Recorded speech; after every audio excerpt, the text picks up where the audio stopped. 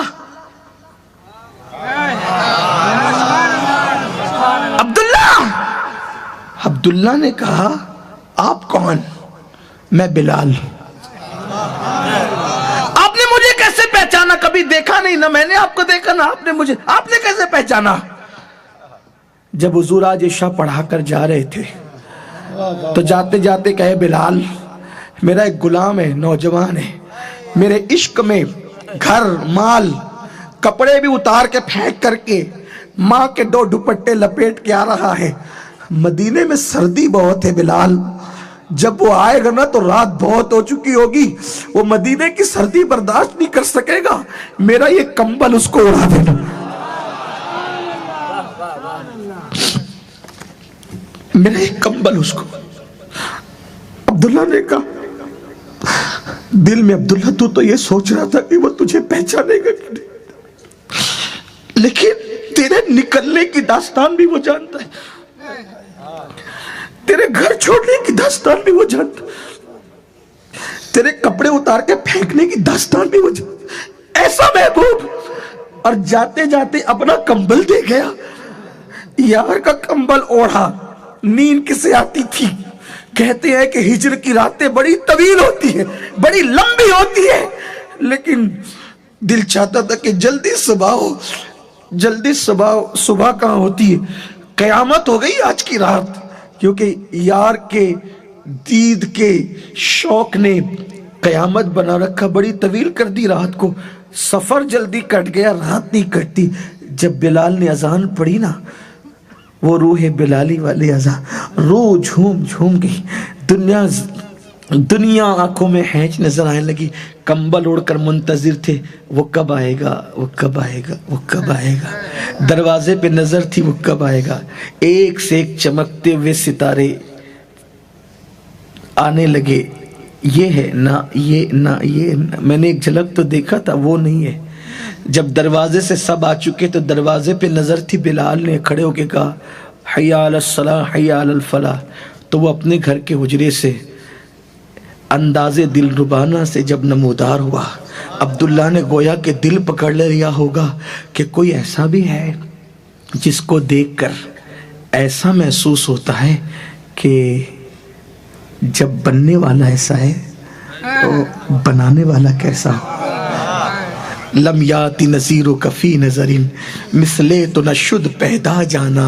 جگ راج کو تاج ترے سر سوہے ہے تجھ کو شہید و سرا جانا. لک بدر فی الوجہ الاجمل خطحال ما زلف ابر اجل ترے چندن چندر پرو کنڈل رحمت کی بھرن برسا. وہ کمال حسن حضور ہے کہ گمان نقص جہاں نہیں. یہی پھول خار سے دور ہے، یہی شمع ہے کہ دھواں نہیں. سرتاب قدم ہے تن سلطان زمن. پھول لب پھول دہن پھول زکن پھول بدن پھول. واللہ جو مل جائے میرے گل کا پسینہ، مانگے نہ کبھی عطر نہ پھر چاہے دلہن پھول. دل اپنا بھی شیدائی ہے اس ناخن پاکا، اتنا بھی مہے نو پہ نہ اے چرخ کوہن پھول. کیا بات رضا اس چمنستان کرم کی، زہرا ہے کلی جس میں حسین اور حسن پھول. کیا وہ جلوے جہاں آ رہا تھا. جلدی سے نماز مکمل ہوئی تو دل میں عشق انگڑائیاں لے رہا تھا. اب کیا ہوگا، میرے کمبل مجھے دیا نوازا سب کو، اب کیا ہوگا. حضور کی عادت تھی نماز فجر پڑھا کر لوگوں کی طرف رک کر کے بیٹھ جاتے تھے. جیسے ہی بیٹھے سب پر نظر ڈالی، یہ ٹھنڈی میں کمبل اوڑھ کر بیٹھے تھے، چہرے کی ٹکیاں دکھ رہی تھی. آقا نے کہا عبداللہ کیسے ہو؟ دنیا کا عالم زیر و زبر. ہائے ہائے، میں یہاں کہتا ہوں لوگوں سے، کیا لوگوں سے دل لگا رہے ہو جو تم سے مسافہ کرنے میں بھی ناک چڑھاتے ہو. ان ہیرو سے تم دل لگا رہے ہو جو تم سے کبھی مسافہ بھی نہ کریں. ان کے گھر جاؤ تو فوٹو کھچانے کی بات کرو تو ان کا گیٹ کیپر تمہیں گالی دے کر بھگا دے، اس سے عشق کر رہے ہو؟ جو اپنا ہاتھ تمہارے ہاتھ میں ان ہیرو سے کرکٹروں سے عشق کر رہے ہو، ان کے لیے لاکھوں روپے خرچ کر کے تالیاں پیٹتے ہو، کبھی تمہارا نام بھی نہیں جانتے۔ ارے جو تمہارا نام، تمہارے باپ کا نام، تمہارے خاندان کا نام جانے اور وہ اپنی جان سے زیادہ ہم سے پیار کرے، آؤ نا ان سے پیار کریں۔ حضور سب کو جانتے ہیں، اسی لیے میری جماعت کے ایک بہت بڑے مفکر نے یہ بات کہی تھی، ہر منزل پہ آج چلنے والا آدمی جب تک منزل تک نہیں پہنچتا ہے کامیاب نہیں ہوتا، لیکن عشق مصطفیٰ کا راستہ ایسا ہے، منزل پہ گیا تو کامیاب ہے، جہاں تھک کے بیٹھ جائے منزل وہاں چل کر چلی آتی ہے، وہاں ناکامی کا تصور نہیں ہے، وہاں ناکام۔ ارے یہ کیسا محبوب ہے، مر جائیں تو قبر میں آئے، میدان محشر میں حوض کوثر کا جام پلانے آئے، میزان پر نیکیوں کا پلہ بھاری کرانے آئے، اللہ سے ملنے جائیں تو اپنے لیے کچھ نہ مانگے، اپنی امت کے لیے ہمارے لیے مغفرت مانگے۔ ارے جس نے ہمیں کبھی نہیں بھولا ہم اس کو کیوں بھول رہے ہیں؟ آؤ اپنے آقا سے تجدید وفا کریں، وفا کا عہد کریں اور ان کے قریب آئیں، ان سے رشتہ مضبوط کریں، ان سے معافی مانگے۔ ارے جو جان کے دشمنوں کو معاف کر دے وہ اپنے غلاموں کو کیوں معاف نہیں کریں گے؟ آؤ نا ان سے قریب آئیں۔ آقا نے کہا عبداللہ کیسے ہو؟ حضور کے قدموں کو میں گر گئے، حال دل سنایا، صحابہ سے کہا دیکھو اس کا خیال کرنا۔ اب حضور کے یہاں وہ رہنے لگے۔ ایک دن ان سے کچھ ہو گیا، حضرت فاروق اعظم نے ان کو بہت زبردست ڈانٹا، بہت ڈانٹا تو یہ بہت گھبرا گئے، پہلی بار اتنی ڈانٹ پڑی تھی۔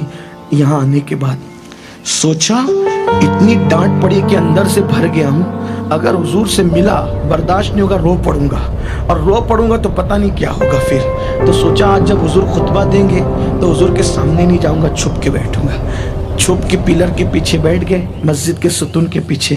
حضور جیسے ہی ممبر پہ گئے برداشت نہیں ہوا، جھانک کے حضور کو دیکھا رو پڑے، ایسے آنسو آئے، ان کو دیکھ کر ایسے آنسو آئے کہ رو پڑے، روتے روتے ہچکیاں بن گئی۔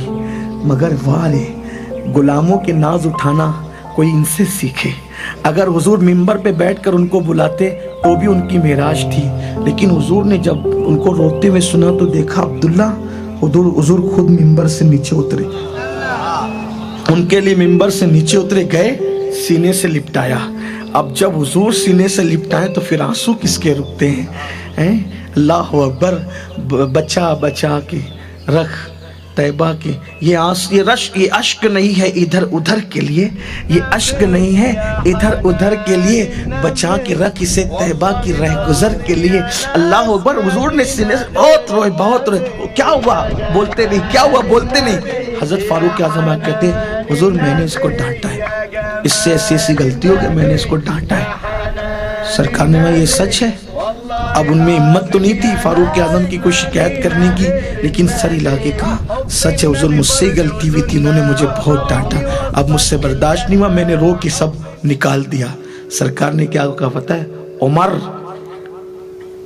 اس سے غلطی ہوئی تھی، تم نے ڈانٹا، لیکن اس کے بعد یاد رکھنا یہ بہت قربانی دے کے یہاں پہنچا ہے سب چھوڑ کے، یہ کچھ بھی کرے اس کو کوئی نہیں ڈانٹے گا، کچھ بھی کرے اس کو کرنے دینا، اس کو ڈانٹنا نہیں۔ یہ ناز تھے، یہ انداز تھے۔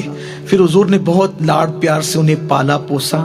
ایک دن آیا جنگ تبوک کے موقع پر، حضور جنگ میں گئے، وہاں گئے تو حضرت عبداللہ ابن مسعود بیان کرتے ہیں اچانک آدھی رات کو میری آنکھ کھلی تو میں نے سوچا کہ حضور کی یاد آ گئی، چلو حضور سے ملتے ہیں۔ میں حضور کے خیمے میں گیا تو حضور نہیں تھے، صدیق اکبر کے خیمے میں گیا وہ بھی نہیں تھے، فاروق اعظم کے خیمے میں گیا وہ بھی نہیں تھے۔ میں پریشان ہوا، ارے کوئی نہیں ہے، کیا ہو گیا، کوئی بلا تو نہیں آئی؟ جب میں باہر نکل کے دیکھا تو میں نے دیکھا مشعلیں جل رہی تھی اور اجالا تھا۔ میں دوڑا وہاں گیا تو دیکھا کہ کسی کا انتقال ہو گیا تھا۔ میں نے غور سے دیکھا وہ کوئی اور نہیں تھا، وہ عبداللہ تھا۔ میں نے دیکھا باتیں ہو رہی تھی، کیونکہ مدینہ منورہ کا دستور تھا کہ جس کا انتقال ہوتا ہے اس کو غسل گھر کے لوگ دیتے ہیں، قبر گھر کے لوگ کھودتے ہیں، لٹاتے بھی قبر میں گھر کے لوگ ہیں۔ میں نے سوچا کہ اس کا انتقال ہوا، یہ نوجوان یہ چند دن پہلے تو آئے تھے، اب انتقال ہو گیا۔ تو میں نے دیکھا کہ اللہ کے رسول کہہ رہے تھے ابو بکر اور عمر تم دونوں اس کو غسل دینا، کفن پہنانا اور قبر کے انتظامات تم دونوں نے کرنا۔ عبداللہ ابن مسعود کہتے ہیں میں حیران تھا، کیا اس کا مقدر ہے؟ ابو بکر و عمر اس کو غسل دیں گے؟ انہوں نے غسل دیا، کفن پہنایا، قبر میں اترے، وہی مشعلوں کی چراغوں کی روشنی تھی، قبر میں اترے تو حضور نے تم لوگ باہر آ جاؤ۔ جب وہ دونوں باہر آ گئے تو میں حیران تھا اب کیا ہوگا، تو حضور نے فرمایا اس کی قبر میں میں خود اتروں گا۔ کیا منزل عشق ہے، عشق والوں کو کیا انعام دیے جا رہے ہیں۔ اوروں کی قبر میں تدفین کے بعد ہے، عاشقوں کی قبر میں تو اتارنے کے لیے بھی محبوب کے ہاتھ ہے۔ اللہ اللہ کیا مقدر ہے عشق والوں کا۔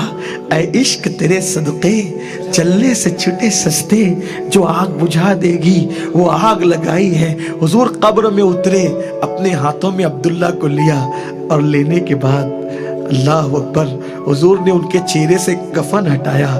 عبداللہ ابن مسعود کہتے ہیں میں غور سے دیکھ رہا تھا تو میں نے دیکھا کہ وہی چراغوں کی مشعلوں کی روشنی میں دیکھ رہا تھا کہ حضور کی آنکھوں میں آنسو تھے۔ لوگ کہتے ہیں موت اس کی جس کا زمانہ کرے افسوس، میں کہتا ہوں موت اس کی کیا ہوگی جس پر محبوب خدا آنسو بہا رہا ہو، روح کائنات آنسو بہا رہے ہو، جان کائنات رو رہے ہو۔ عبداللہ ابن مسعود کہتے ہیں حضور کی آنکھوں سے آنسو نکلتے تھے، داڑھی پر نچھاور ہوتے تھے اور عبداللہ کے چہرے پہ اور کفن پہ پڑتے تھے۔ اس وقت میں کلیجہ پکڑ کے کہہ رہا تھا اللہ میں نے آج سے پہلے کسی پہ رشک نہیں کیا، میں یہ سوچ رہا تھا کہ کاش یہ عبداللہ نہ مرا ہوتا، اس کی بجائے عبداللہ ابن مسعود کو موت آ جاتی۔ ابن مسعود دیکھ تو صحیح، کوئی کفن میں نماز کی نیکی لے جائے گا، کوئی کفن میں روزوں کی نیکی لے جائے گا، کوئی کفن میں حج و زکات کی نیکی لے جائے گا۔ یہ عبداللہ کتنا خوش نصیب ہے، یہ اپنے کفن میں مصطفیٰ جان رحمت کے آنسو لے کر کے جا رہا ہے۔ عاشق کو کیا انعام دیا، حضور کے آنسو اس کے کفن میں ہے۔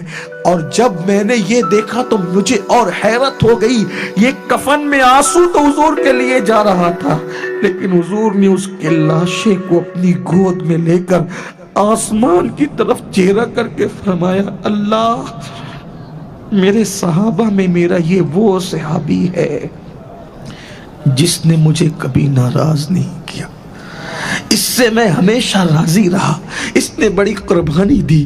اس وقت عبداللہ ابن مسعود کہتے ہیں میں زندگی میں کسی پہ رشک نہیں کرتا تھا سوائے عبداللہ کے، کہ عبداللہ کو کیا مقام نصیب ہوا، لیکن یہ مرتبے نرم قدوں پہ لیٹ کر نہیں ملتے، یہ مرتبے تو قربانی دے کے ملتے ہیں، یہ مرتبے نعروں سے نہیں ملتے، یہ مرتبے تو قربانیوں سے ملتے ہیں۔ اے میری قوم کے جوانوں، آؤ آج عہد کرو کہ ہم بھی عاشق رسول بنیں گے، ہم بھی اپنے نبی سے سچی محبت کریں گے۔ 3 باتیں، نمبر 1 ذکر رسول کثرت سے کریں گے، نمبر 2 حضور کی اداؤں کو اختیار کریں گے، نمبر 3 دل میں انہی کی محبت کے چراغ جلیں گے، دل میں انہی کی محبت کے دیے جلیں گے۔